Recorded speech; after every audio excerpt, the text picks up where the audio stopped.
وشهر يزاد فيه رزق المؤمن أو كما قال عليه الصلاة والسلام. صدق الله العظيم. درود شریف ووایئ. اللهم صل على محمد وعلى آل محمد وبارك وسلم وسلم. اللهم صل على محمد وعلى آل محمد وبارك وسلم وسلم. عزتمندو مسلمانانو ورونو، رمضان المبارک میاش شروع شوې ده. نن د هغې اولنۍ جمعه ده. رمضان المبارک میاش دا ډېره د برکتونو او د رحمتونو میاش ده. رسول الله صلی الله علیه وسلم چې کله به د رمضان المبارک میاش شروع کېدله، د هغې نه مخکې به خپل اهل و عیال او نور مسلمانانو ته د دې خبرې تاکید کو چې دا یو داسې میاشت ده چې په دې کې د الله رب العزت د طرف نه رحمتونه نازلېږي، د ګناهګارانو خلکو مغفرت پکې الله رب العزت کوي، د جهنم نه د آزادۍ ورځې دي. او دا به فرمایل چې کله د رمضان المبارک میاشت شروع شي، نو د هغې نه مخکې الله جل شانه د کال د شروع نه جنت ښایسته کول شروع کړي، د دې لپاره چې د رسول الله صلی الله علیه وسلم امتیان روزي نیسي. دا هغه روزهدارو لپاره الله جل شانه د کال د سر نه د جنت ښایست شروع کړي. لکه عام طور زمونږ دنیا کې دا روټین دی او طریقې چې چېرته په کور کې خادي وي، نو د هغې دپاره خلک د کور صفایي کوي. د میاشتې نه، د 20 ورځو نه، د 1 هفتې نه چې به یې مېلمانه به راځي چې په دې کور کې ښایست راشي، ډول سینګار پکې راشي، صفایي پکې ډېرې خلک ورته ښه ښکاري.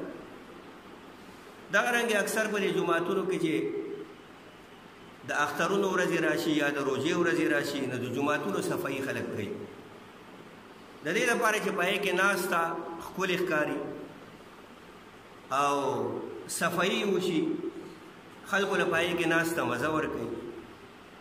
دغه رنګې الله رب العزت د مسلمانانو روژهدارو لپاره جنتونه ښایسته کول شروع کړي. او بیا فرمایي چې کله د رمضان المبارک اولنۍ ورځ وي، نو په هغې کې یو هوا اوچلیږي، مسیره د هغې نوم دی. د دغه هوا په وجه باندې د جنت په دې بالاخانو کې چې کومې دروازې لګېدلې دي او په هغې کې کوم زنځیرونه لګېدلي دي، هغه یو بل سره وجنګېږي. د هغې نه مزیدار اواز چې کوم دی دا وځي، ښکلې سریلی اواز. نو د جنت د دې بالاخانو نه د جنتیانو د حورې راوځي او په دې کړکو کې تماشه کوي، ګوري چې بھائی دا څنګه مزیداره هوا لګي، دا د کوم طرف نه راغله، دا اواز د څه شي دی؟ نو د الله د طرف نه ورته حکم وشي، اواز ورته وشي د فرشتو په ذریعه باندې چې دا د رسول الله صلی الله علیه وسلم د امتیانو دپاره جنتونه ښایسته شو. هغوی به په دنیا کې روژې نیسي، د دې روژې په وجه به الله د دوی ګناهونه معاف کوي، د دوی درجات به بلندوي او د هغې مغفرت به کېږي. د هغه مغفرت نتیجه به دا چې دوی به جنت کې داخلي. نو دغه جنتونو ته به دا خلک الله جل شانه داخلي. خو رسول الله صلی الله علیه وسلم ورسره دا هم فرمایلی دي چې دا روژه ډال دی، ډال په ډال باندې خلک ځان په جنګ کې د تورې د ګزار نه، د غشي د ګزار نه بچ کوي. همدغه رنګې د دې روژې په وجه باندې انسان ځان د ګناهونو نه بچ کوي، تلاوت کوي، غیبت نه کوي، کنزل نه کوي، بدې ردې خبرې نه کوي، جګړې نه کوي، د دې قسم ګناهونو نه پکې ځان بچ کوي. نو چې د دغې نه بچ شي نو ظاهره خبره ده چې الله جل شانه به د دې انسان مغفرت کوي. وردا فرمایي چې د دې روزې څه فایده نشته چې یو انسان ټول ورځ خولې ته کوری واچو، ځان یې د تندې او د لوږې نه مړ کړ، خدای پکې ځان د غیبت نه بچ کوي، ځان د ګناه نه بچ کوي، ځان د غلطو کارونو نه بچ کوي، د دې روزې د څه فایده نشته. دا د ده لپاره الټه د عذاب سبب ګرځېدلی شي. د دې وجې نه رسول الله صلی الله علیه وسلم فرمایي چې د دې دا اولنۍ 10 ورځې رحمت دی. الله جل شانه پکې خپل رحمتونه د اسمان نه نازلوي په هغه خلکو باندې کوم خلک چې عبادتونه کوي، روزې په ښه طریقه باندې نیسي، تلاوتونه پکې کوي، ذکر و اذکار پکې کوي، تهجد پکې کوي، تراویح پکې کوي، مونځ چې کوم دی دا په پابندۍ باندې او د جمع سره کوي. نو په دې خلکو باندې الله د اسمان نه رحمت نازلوي. او چې کله په 10 ورځې رحمت نازل شو نو بیا فرمایي چې واوسطه مغفرة. دا دویمه عشره 10 ورځې منځنۍ دا د دې انسانانو دپاره د مغفرت ورځې. کله چې باندې رحمت راوورو او نیکۍ دې وکړلې، ځان دې د ګناهونو نه بچ کړ، نو مغفرت ته جوړ کړی، بیا به ته بخښنه کوي. نو د دغه رحمت په وجه د ته مغفرت وکړو، او چې کله په دې 10 ورځو کې ستا مغفرت وکړو، ګناهونه یې درته معاف کړل، د جنت مستحق یې وګرځولې، نو واخره عتق من النار، اخرې ورځې به د جهنم نه د ازادۍ دي. د جهنم نه به الله آزاد کړي او جنت کې به داخل کړي. لہذا دغه جنتونه الله جل شانه د دې مسلمانانو لپاره جوړ کړي. خو فرمایي کنه چې دا د لوټ مار میاشت ده، په وړه وړه خبره باندې الله جل شانه د انسان مغفرت کوي، د انسان هغه ګناهونه چې کوم دی دا معاف کوي. خو دومره کوشش به سړی کوي چې دی پکې عبادت وکړي، دی پکې تراویح وکړي، دی پکې تهجد وکړي، دی پکې ذکر و اذکار وکړي، او دی پکې د ګناهونو نه ځان بچ کړي. نو بیا به الله جنت کې خامخا داخلي، ځکه چې جنت د مسلمانانو لپاره جوړ دی. او د بخښنې لپاره الله وړه وړه خبره ګوري، په هغې باندې انسان ته مغفرت کوي. فرمایي که نه رسول الله صلی الله علیه وسلم فرمایي، یو ورځ وایي نبی علیه السلام مسجد نبوي ته راغی، او چې کله د منبر په دې اولادې پوړۍ باندې خپه کېښودله نو نبی علیه السلام آمین وي. بیا په دویمه پوړۍ چې خپه کېښودله بیا رسول الله صلی الله علیه وسلم آمین وي. او بیا په درېیمه پوړۍ چې نبی علیه السلام خپه کېښودله بیا رسول الله صلی الله علیه وسلم آمین ووایي. کله چې مونځ شو نو صحابه کرامو د رسول الله صلی الله علیه وسلم نه تپوس وکړو، یا رسول الله نن خو داسې عمل تاسو وکړو چې مخکې تاسو نه وکړی، تاسو 3 ځله آمین وي او موږ څه وانه اورېدل. نبی علیه السلام وفرمایل دې وخت کې جبریل علیه السلام ما له راغلی او ما چې کله په دې اولنۍ پوړۍ باندې خپه کېښودله نو جبریل علیه السلام وفرمایل چې هلاک دي چې هغه کس چې د هغه مور پلار ژوندي وي یا یو د دې دواړو نه ژوندی او دی په دې باندې ځان ونه بخي او جنت ته پې ځان داخل نه کړي. وایي ما آمین وي. دویمه پوړۍ باندې چې ما خپه کېښودله نو بیا جبریل علیه السلام وفرمایل چې هلاک دي چې هغه کس چې په هغه باندې د رمضان المبارک میاشت راغله او ده په دې کې په الله باندې ځان ونه بخه. نو یې ما ووایي چې آمین. او په درېیمه پوړۍ چې ما خپه کېښودله نو بیا جبریل علیه السلام وفرمایل چې هلاک دي چې هغه کس چې د هغه په مخ کې د رسول الله صلی الله علیه وسلم نوم واغستی شي او دی په نبی علیه السلام باندې درود ونه وکړي. نو یې ما ووایي چې آمین. د دې وجې نه دې خبرې ته سوچ وکړئ. یو طرف ته داسې فرشته چې هغه د ټولو فرشتو سرداره ده، مقربه فرشته ده او لوی جسامت ول الله ورکړی دی، لوی طاقت او قوت ول الله ورکړی دی، هغه فرشته چې کوم دی خیرې کوي او د ټولو انبیاو سردار محمد رسول الله صلی الله علیه وسلم په آمین وای. نو آیا په دې خیرو قبلېدو کې بس شک وي؟ دا به بالکل قبلېږي، دا دعا به خامخا قبلېږي. د دې وجې نه روایتو کې دا راځي چې د چا مور پلار ژوندي نو دوی دې په دې باندې ځان وبخي، د هغوی خدمت دې وکړي، د هغوی قدر دې وکړي، د هغوی عزت دې وکړي، د هغوی چې څه قسم ضرورت وي هغه دې پوره کوي په دنیا کې. ورنه که داسې نه وي نو فرمایي چې د پلار د الله رضا د پلار په رضا کې ده. که پلار دنه رضا و الله دنه رضا دی، او د مور د خپو د لاندې جنت دی. نو د خپو د لاندې جنت نه وي، خو مطلب یې دا دی چې خدمت یې کوه، قدر یې کوه، عزت یې کوه، نو هله به چې کوم دی نه د هغې په وجه باندې تا ته جنت میلاویږي. صحابه کرام یو ځل راغله رسول الله صلی الله علیه وسلم ته، د یو صحابي متعلق وفرمایل چې یا رسول الله زنکدنې دی خو سات یې نه وځي، روح یې نه وځي. نبی علیه السلام ډېر فکرمند شو، لاړ. چې لاړ کلمې نه شو ویلې، مور یې ورته راوغوښتله. د مور دی ورته تپوس وکړو، وایي ده به څه عمل کوو؟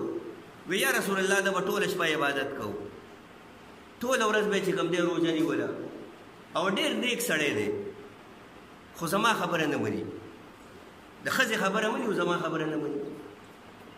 ښځې باندې ماله فوقیت نه راکوي. نو رسول الله صلی الله علیه وسلم ورته وفرمایل چې معافي ورته وکړه چې دا روح دې وځي. کلمې نه شو ویلې، بهرحال نه منله. نبی علیہ السلام صحابه کرامو ته وفرمایل ویل خشاک راغونډ کړئ. نامور یې ورته په دې خشاک څه کوئ؟ وایي دا زوی دی په دې دنیا کې سېزم چې د جهنم د اور نه بچ شي. نو مور یې فوراً ووی نبی علیہ السلام ته، وایي ما ورته معافي کړې ده. خو چې څنګه د مور د خولې نه دا الفاظ ووتل، هلته هغه کلمه ووي او روح ترې قبض شو. د دې وجې نه د مور پلار خدمت کول په دې باندې به جنت ته داخلېږي. د مور پلار قدر کول او عزت کول په دې به جنت ته داخلېږي. او که نه نافرماني کې، بېادبي کې، نو ښکاره خبره ده چې جبریل علیه السلام خیرې کړي دي او نبی علیه السلام پې آمین ویلی دی، نو د جهنم مستحق به ګرځېږي. دغه رنګې د رمضان المبارک میاشت ده، دا الله جل شانه مسلمانانو ته د برکت او د رحمتونو میاشت رالیږلې ده. او په دې کې یو سړی ځان په الله اونه بخي، عبادت اونه کي، تلاوت اونه کي، او په الله ځان اونه بخي، نو دی به کله په الله ځان بخي؟ 11 میاشتې خو موږ دغه شانتې د ځناورو په شان سریله ژوند تېروو. نه عبادت شته، نه مونځ شته، نه تلاوت شته، نه ذکر و اذکار شته، نه تهجد شته. کم از کم په دې روژه کې الله شیطانان وتړي، سمندرونو ته وغورځوي. هغه شیطانان چې کم سرکشه شیطانان دي، غټ غټ شیطانان دي، بادشاهان دي د دوی، چې هغه د نورو شیطانانو ته شیطانت ښیي او د دې مسلمانانو دا روژې پې خرابوي. هغه هم الله جل شانه فرشتو ته حکم وکړي ویې تړي او سمندرونو کې وغورځوي او صحراګانو کې وغورځوي، د دې لپاره چې د مسلمانانو روژې خرابې نه کړي. او د دې باوجود یو سړی د الله حکم نه مني، مونځ نه کوي په پابندۍ، تلاوت نه کوي، نو دی به آخر کله دا کار کوي؟ ځکه خو فرمایي که نه رسول الله صلی الله علیه وسلم چې 5 خبرې داسې دي چې دا به د 5 خبرو نه مخکې غنیمت ګڼي. یو ځواني د ځواني د بوډاوالي نه مخکې، ځوانۍ کې چې کم طاقت او قوت الله تعالی درکړی دی دا په بوډاوالي کې دی. سړی چې کمزوری شي نو دی هغه طاقت خو د ده نه کم چې په ځوانۍ کې تاسو زمیندار خلک یې په دې پخپله پوهېږي. نو په دغه ځوانۍ کې چې تا عبادت وکړو، الله دې رضا کړه، تلاوت دې وکړو، د ګناهونو نه دې ځان بچ کړ، نو بوډاوالي کې به بیا ډېر ارمان وکړي چې یاره بیا ځوان شوې او داسې عبادتونه به مې کولې، داسې روژې به مې نیولې، داسې تلاوتونه به مې کولې، خو دا وخت بیا انسان له په لاس نه راځي. د دې وجې نه دا ځواني دا د ځان دپاره یو غنیمت ګڼل پکار دي د بوډاوالي نه مخکې. چې بوډا شو بیا به خپله جومات ته راځي، بیا خو ته د نور کار دی، زمینداري سړی نه شي کولی، دکانداري نه شي کولی، بل کار نه شي کولی، بس د جومات شي نو. خو بیا دې هم ګورې الله د خپل دربار نه نشوي. د دې مطلب دا نه دی چې سړی بوډا شو نو د بسوانی کې سره دي کړي نو په بډاګانی کې بم بیسنه کوي نه. الله د خپل دربار د سوک شړي نه په بډاوالي کې راشه په سپینه ګیره باندې راشه او الله ته رجوع وکړه نو الله لستا د دې سپینې ګیرې او د دې سپینو ډکو نه حیا درځي. فرمایي که نه چې الله له د دې نه حیا ورځي جهنم کې نه داخلوي چې ګیره دې سپینه شوله. خو ګوره هغه سپین ګیرې چې کم سپین ګیرې عبادت ګزاري چې د ارامیانو ارامي نو ګیره دې سپینې نو څه کوي. ابو لهب هم ګیره سپینه وه د ابو جهل هم ګیره سپینه وه خو د ټولو د ټاپ حرامیانو او د رسول الله صلی الله علیه وسلم دشمنانو نو د هغې نه الله له حیا نه ورځي. حالانکه د نبی علیه السلام ترونه وو د نبی علیه السلام په مجلس کې ناست وو د نبی علیه السلام سره په یو کلي کې اوسېدل خو چې ایمان یې نه و راوړی جهنم ته به ځي جنت ته الله نه داخلوي. او 1400 کاله وروستو مسلمان دی نبی علیه السلام یې نه دی لیدلی د نبی علیه السلام حالات یې نه دي لیدلي خو چې په پیغمبر علیه السلام باندې ایمان راوړی دی او اسلام قبول کړی دی نو دی به جنت ته الله داخلي او د جهنم نه به الله بچ کړي. د دې وجې نه د رمضان المبارک میاشت داسې ده چې په دې کې عبادت وکړئ الله پکې رضا کوي تلاوتونه پکې وکړئ ځکه فرمایي که نه چې د فرض و ثواب یو په اویا باندې الله ورکوي. یو فرض دې ادا کړه لکه ته چې اویا فرض ادا کړي یو نفل چې کوم دی دا په فرضو باندې الله ادا کوي نو نفلونه پکې ډېر کوئ. د ماښام د مانځه نه وروستو 6 رکعاته اوابین یا 12 رکعاته چې څو کولی شئ نو د دې پابندي وکړئ چې د فرض و ثواب د الله درکوي. نو روژه دې ماته کړه د دې نه وروستو خو څه کار دی 2 رکعاته 4 رکعاته 6 رکعاته دا چې کوم دی کوه ځان له ذخیره جمع کړه. ماسخوتن چې مانځه له رالې نو د مانځه نه مخکې 2 رکعاته یا 4 رکعاته نفل وکړه په فرض یې د الله قبلوي. تراویح چې دی وکړلې 6 رکعاته تراویح دي نفل عبادت دی نو په فرض یې د الله قبلوي. ځکه فرمایي که نه چې د قیامت په ورځ باندې کله په فرض مونځ کې کمې ظاهر شي نو الله به په دې نفلو باندې هغه پوره کوي. کم نوافل چې تا کړي دي هغه به په فرضو کې حساب کړي او حساب بدله برابر کړي.